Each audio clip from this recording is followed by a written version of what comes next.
There is a light at the end of the tunnel, and it looks like it's an oncoming train. We're going to talk about that and pretty much nothing else on today's episode of the Geek Watch Podcast.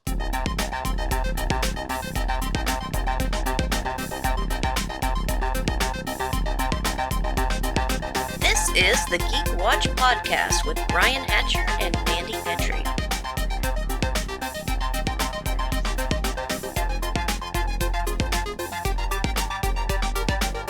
Greetings, Geek Watchers, and welcome to episode 202 of the Geek Watch Podcast. I'm Brian Hatcher, with me as always, Geek Watch's own resident geek goddess, Mandy Petrie. Hello, Brian. How was your Halloween? We're recording on All Souls Day here. How was your Halloween? My Halloween was good. Unfortunately, we don't get trick-or-treaters here, which makes me sad. But I did enjoy my Halloween. I had an interesting weekend this weekend where I went up and did a novel retreat. Yes. How cool was that? How'd it go? It went really well. I am currently working on my first novel, and we got to take it apart and look at the first 6,000 words of everyone's novel. So I gave advice to other people. They gave me advice. And then we had a published author who was there who was doing critique as well. And it was a lot of fun. We got to hang out. And Very fun. Can you tell us anything, or is it all spoilery? I think at this point it would be all spoilery. Okay. All but right. I will say that the first chapter ends in a car crash. Okay. Which- Inciting incident, as should. Yeah, something like that. But yeah, it's going to be part of a loosely based series. In other words, I'm going to have books that are related. I've created sort of a world that I've had for a while, and I do have other books in this series I'm planning on doing. It's not going to be like a series where you're going to have one book follows another one. It's just there'll be stories within this world, I think, for this series. Yeah. I've got some ideas for some other things I'm going to be doing as well, but hopefully we'll see how this turns out. Yeah. I'm excited. Which is going to take a while because 6,000 words down, 74,000 words left to go. And publishing, of course, takes time. So we'll see how that goes. But I will keep you apprised. Okay. So how was your Halloween? Pretty good. I had an office party at work. That was a lot of fun. And I had to come up with some last-minute prizes for costumes. And I bought wooden coasters you set your drink on. And I glued plastic vampire teeth to those and spray painted them gold so it looked like a little tiny trophy. And I thought, okay, this will be funny. People will be like, oh, that's cute, and they'll throw it away. People went crazy over this thing, Brian. It was the prestigious Golden Vampire Teeth Award. So many people wanted the Golden Vampire Teeth Award, and I'm just floored. I could not believe it. Now you realize you're going to have to do that every year now. Right, yes, and I'm prepared for it. Yeah. There you go. I was just completely surprised. Fantastic. I did see pictures of your Halloween costume this year. It was from a documentary. You have to explain this fully to me. Yes. It was from the documentary Grey Gardens, and it was about the Beals, little Edith Beale and big Edith Beale, mother and daughter, and they are related to Jackie Kennedy. It started out as Jackie Kennedy's sister wanted to do a documentary about their father, Jack Bouvier. So the documentarians went around and did interviews. They went to this house, Grey Gardens, that was at one time this beautiful mansion in the Hamptons, right on the beach and gorgeous. And it was just absolutely dilapidated, filled with cats and raccoons and just falling apart. And these two women, Little Edie and Big Edie, were still living there, and the stories they had to tell, the way they acted and everything, the documentarian said, you're the best part of this. You're much more interesting. We're going to make this documentary about you. Yeah, that happens very often in a documentary. You'll start out down one road, and then suddenly you'll find a thread. This is the story, this right? is the story right here. Yeah, I'd heard of Grey Gardens, and when I saw you dressed up, I was like, I know that from somewhere. Where I was like, oh, that's a deep cut. It is a deep cut. And I found that when I started doing the accent and started talking like it, some people would be like, oh, yes, I have seen that. Especially when she's talking about the skirt. And she says, I don't like women in skirts. And so the best thing to do is wear some type of pants under the skirt. So you pull the stockings up over the pants, under the skirt, and you can always take the skirt off and wear it as a cape. And they had that great Bostonian accent that all those upper class socials, I suppose, would be a good word. Yeah, when I studied history of the English language, we studied different accents. And yes, there is a particular Bostonian high society accent that's only used by that group of people. Right. Yeah, it's amazing. It's like a small group of people, and they have this particular accent, and that's the only place where you'll find it anywhere in the world. It's amazing. Yeah, that's so crazy. It's their own little thing. So, and you were Little Edie, right? Little Edie, yes. Yes. Yeah, and one of the big things was she had alopecia. So she would wear scarves on her head to cover up her hair loss. And after the documentary came out, Vogue and all these great fashion magazines came out with all scarves were just absolute in. Right. And it was just because she wanted to cover up her hair. And she does this cute little dance with a flag. And they were just much beloved. It's a much beloved documentary for a cult following. Yeah. There you go. Sounds like you had yourself a wonderful Halloween as well. Did, yeah. And, of course, now we are into November, and there's a lot of stuff happening in November. Of course, we have this strike that's going on. And, of course, the question is, how has this strike been affecting the podcast? Not a great deal. You and I still get together, and we talk about all the stuff that we're looking forward to, all the stuff that we're interested in. It's just a little different. It's just that now we talk about that stuff, and then we hit record. Exactly. So we can't talk about it we can't talk about it for our audience. Yeah. So, I mean, we're still talking about all this great stuff. We're just stuck. But we are going to talk about the strike. But before we get to that, let's talk about the one movie we are allowed to talk about, which is the Paul Rudd, Jenna Ortega film that's coming out A24, which we can talk about because they're not a struck property, because they signed yes, that's right. Okay. They an agreement saying with SAG-AFTRA. Okay. Right. So they're not struck. And, of course, I have said many times that A24 is my spirit animal because they will absolutely come up with these ideas. They're not established IPs, and sometimes they're really off the wall, especially the horror stuff. And so when you hear the description of a movie, you can tell it's an A24. And here's the description of this movie. Okay. I don't want to give you the title right now because it's going to spoil this description, but we'll talk about this. But So basically, Paul Rudd and Jenna Ortega are a father and daughter. Paul Rudd's getting ready to go out into the woods for a business conference. It's like a retreat. And she's tagging along so she can hang out in the woods while he's doing all the business stuff. And as they're driving up a country road to go up to all the cabins where they're going to have this retreat, they hit on the road a unicorn. Now, does this sound like an A24 film? A modern film, and they just happen to be driving along and hit a unicorn. No other movie studio would even give a film like, it's like, that's just weird. It's like, it's A24 weird. Yeah. The name of the movie is Death of a Unicorn. Ooh. So are we looking at the comedy side, or are we looking at the horror side? That's a good question, because with A24, they tend to go a little bit of both. Yeah, that's what I'm like. Who's going to take vengeance because of the death of the unicorn? Are other unicorns coming after you, or other woodland creatures coming after you? From what I can tell, do you have to hide the body? See, I guess that's the question, because apparently they don't kill the unicorn. Because from what I could tell, apparently they put the unicorn in its car, they take it up there. It has a regenerative property that Paul Rudd's boss thinks might be marketable. Oh, so this is Harry and the Hendersons. Maybe so. Yeah. With a unicorn. With a unicorn. So, okay. Like I said, they had me at A24. It's a modern tale with a unicorn in it. I'm like, yeah, that's A24. They could get away with that. I can't imagine anybody else could really get away with it. Or I don't even imagine anybody else would even try. I'm very excited about that. I am very excited about that. I'm excited that there's something we can talk about. And when it comes out, because they just finished principal photography for it. Okay. And it does have this Joe Hill flavor to it for Dark Carousel. Yeah, it could certainly. Yeah. It certainly could do that. And remind me, after we get done, I've got some more Doctor Who news for you that I forgot to talk about. But and this is what kills me, is that there is so much Doctor Who news that has come out. Tons of it. And it's a struck property. Yes, that's the thing. Even though it's British, it's over there, it's still under Disney. Yeah, it's still under Disney. And Disney is certainly making their mark on Doctor Who for a bunch of things. But again, we are still striking. And the thing about it is, though, we might as well get started on the strike, because for a moment there this weekend, I thought we had a break, that this could be it. And I was considering today, because we normally record on Thursday, thinking of maybe if we put it off till Friday, because they were close. They were really close.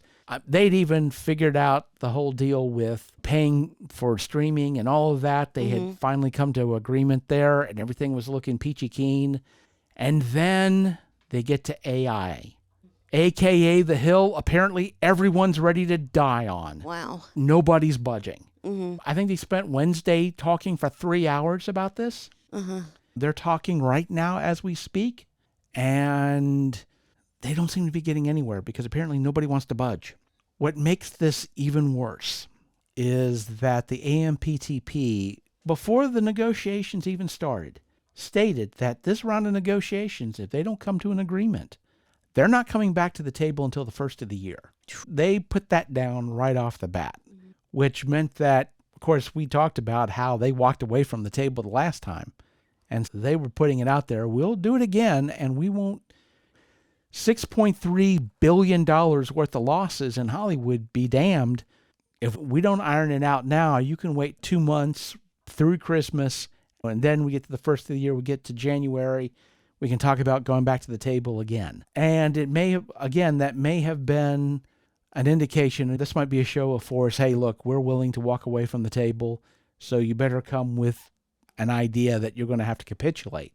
But that also puts them in a corner that if they buckle, then what happens? So they threw the gauntlet down, but at the same time, SAG-AFTRA, there are just some things they're not going to capitulate on. AI is going to be one of those things. And I can talk about this because there was an interview with Nicolas Cage about the Flash movie and his little appearance in the Flash movie. Now, he filmed for the Flash movie. They brought him in and they filmed, and he said nothing that they filmed was used in the movie. Oh. Now, he did say that he didn't believe that any of that was AI, that it was all just like CGI and all that. Yeah, someone sitting, clicking, and putting it together.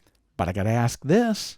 How would he know? Right. How would any of us know? Yeah, it's blurred. The lines are getting really blurred. Yeah, it's just a matter of, did somebody sit at a computer with a pen and a walk-home pad and manually do all this? Or did somebody sit at a keyboard and an AI did it? And again, this is one reason I feel like the AMPTP is really not looking to capitulate that much on AI, because the ability to use AI means that they're not paying someone to do it, and it gets done faster, and it's just cleaner and easier to do. And you can get stuff done, obviously, a lot faster because you got a computer doing it, not a person doing it. And we've talked before about the de-aging and all of that. But apparently they are really not looking to back off from AI. And of course, SAG-AFTRA is not looking to do it either. Right. For reasons, which we have talked about ad nauseum on this podcast. But AI has become, at this point, this bogeyman that everybody's scared of. I saw in an article that there's a company that's come out with a piece of software called Nightshade. Okay. The purpose of this is Nightshade is for digital artists who post their stuff online.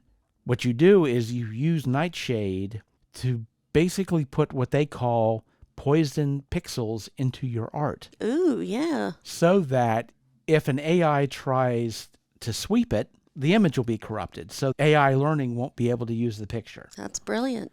So any art that's being scrubbed that has gone through Nightshade will not be able to be used. And so that's already, now we have anti-AI tools that are coming out. So that's how serious this has gotten. Yep. And again, we're at the situation where AI could be the make or break of whether or not our podcast talks about movies. Anything new. TV or movies. But I also have to bring this up is, although there are a few of us left hanging on, a lot of podcasts, a lot of news programs that are online have decided to throw up their hands and quit, and they're going back to reporting. So that's happened a lot of places. Like you and I and a few other podcasts are still holdouts. We're not scabs. We are not scabs. Hear that, Geek Watchers? We're not scabs. But we'll make t-shirts. Yeah, we're not scabs. Nobody's picketing at us. But a lot of people are at this point. And this is another This is a problem I see with SAG-AFTRA, is things are starting to fall apart a little bit because, first of all, we talked about this last podcast, the whole idea of the Halloween costumes and not wearing Halloween costumes based off of struck characters. Right. A lot of actors said that's ridiculous. And we talked about Ryan Reynolds saying that he was going to scream scab at his 8-year-old. It's like, sure, she's not a member of SAG-AFTRA, but she's old enough to learn. Right. But Don't everyone... you dress up as Barbie. That's right. But a lot of actors did dress up as struck characters. Really? A lot of, they were like, this is ridiculous. And it got so bad that Saturday Night Live did a skit on it where they had a comedian playing Fran Drescher. And they goofed on this whole idea about not dressing up as struck characters. And so it became a joke. And when it gets that far, now you're starting to worry because now it's getting into the zeitgeist. The zeitgeist. I was trying to think of that word the other day. I kept saying, in my head, I kept saying lexicon. I'm like, that's not right. It's not lexicon. It's not vernacular. Zeitgeist. Okay. Yeah. And so you can tell that there's a lot of weariness. But here's the thing. Even though there's a lot of stuff to report now, we're going to get to a point where there will be no news because there's not going to be anything going on. And there's going to be this dry spell where everyone's going to be stuck with really nothing to talk about. And we're starting to get to that place. And again, unless the AMPTP decides they're going to back away from their declaration, then if in the next couple of days, 2 or 3 days, over the weekend maybe, we don't get a settlement, and the AMPTP walks away, that's it for 2 months? It's nuts. This is getting, again, like I said, $6.3 billion loss. And all this stuff in the background is going on, all this crazy stuff. Everybody is shifting everything. Popular TV shows are getting canceled left and right. Mm-hmm. And already we're seeing streaming services are raising their fees. Netflix has raised their fees and they're cracking down on password sharing. Oh, yeah. HBO is getting sued. Did you hear about this? I have not. Oh, my gosh, no. HBO is getting sued by a past employee that got fired. And one of the things they talked about, and part of their lawsuit was part of their job was making social media burner accounts, like on Facebook and on Twitter, to basically troll reviewers who reviewed any of their shows negatively. So if a reviewer reviewed one of their shows badly, this person or other people basically had to create fake accounts to go and talk trash about these reviewers. Allegedly, this is what HBO was doing, which is old school internet. But to see a multi-million-dollar company partake in trolling. Yeah, sink to that level. Yeah. Again, allegedly. Allegedly. But that's how crazy things are getting out there now. And again, we're getting to a place now where it's not going to be a matter that we can't say anything. There'll just be nothing to say. It's coming. We've already passed the event horizon at this point. Things are starting to dry up. People are starting to panic. And this has turned into a huge game of chicken.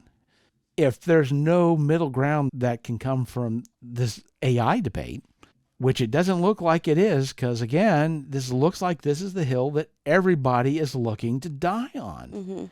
And if that's the situation, then it's going to be a game of attrition. It's going to be who can't hold out any longer. Who is going to be in the situation where they cannot go on. Now, the AMPTP, it's going to be in a situation where their stockholders, basically, if their stockholders are like, look, we can't go on with this anymore, you're going to have to make some sort of agreement, then they're going to be stuck. Right now, they're telling their stockholders that they're fine and they're going to be able to weather the storm. Eventually, the stockholders are not going to believe them anymore, and then they're going to have to. And with SAG-AFTRA, the issue is going to be, when are people going to get tired of the whole strike thing and not care anymore? Because seriously, the actors that are on the picket line, they don't really have money coming in and they're starving. It's not like they're going to necessarily go scab, but eventually they may have to. When does this fall apart? When do they no longer have the backing of the public? When do actors start looking at, I got to eat? A strike can't go on forever. But this is now, I think, unless they can come to some agreement with AI. And it doesn't seem to me like that seems likely, because each side wants something the other side does not want to agree to. Right. And so they're either going to cave in somehow because of attrition, or again, this is going to be a situation where somebody is just going to be in so much hurt that they'll have no choice. But that could take a long, long time. But I guess we'll see. We shall see. And with that said, we come to the end of episode 202. Thank you for listening, and tune in next time for the latest in geek news and views with the Geek Watch podcast. For Mandy Petrie, this is Brian Hatcher, reminding all the Geek Watchers out there, we're all geeky about something. Be proud of yours. See you next time. Thank you for listening to the Geek Watch podcast. If you enjoyed this program, don't forget to like and subscribe on your preferred platform and share this podcast on your social media. For links to all the ways you can listen to the Geek Watch podcast, as well as leave comments and suggestions, visit our website at geekwatch.net. The Geek Watch podcast is a Hanging J production.